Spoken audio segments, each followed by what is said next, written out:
থাক, আমি বাসায় যামুগা।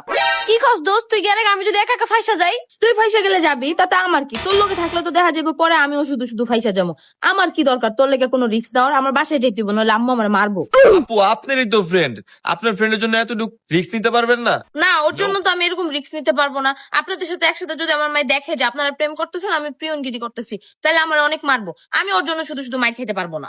দোস্ত, বাসার থেকে কত প্ল্যানিং করেছিলাম, তিনজনে কথাবার্তা শেষ করে একটা রেস্টুরেন্টে যা চাইনিজ খামু, তারপর একটা পার্কেও ঘুরতে যাবো। আর আমার বয়ফ্রেন্ড তো কইছিল আমাকে দুজনের শপিং ও করা দিব, আর তুই কিনা এখনই যাইতেছিস গা? আচ্ছা, এর কথা কসকে? আমি কখন করলাম আমি যামুগা?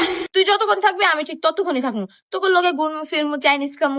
তোর বয়ফ্রেন্ড না শপিং করে দিব আমাকে দুজনকে। শপিং শেষ করে একবারে তুই যখন যাবি তখন যামু। আমি কি পাগল হইছি তোরে বিপদে হালায় থুয়ে যামু? হ্যাঁ, আমি গেলে গাই তো তোরা দুজন একা কেউ দেখলে কর দিয়ে দিব। আর আমি থাকলে কবি তুই বান্ধবীর লাগাইছিস। আমি তোরা প্রোটেক্ট করবো, তুই যখন বাসায় যাবি তখনই যাবো। জানি বান্ধবী, তুই যাবি না, তুই আমার আসল বান্ধবী।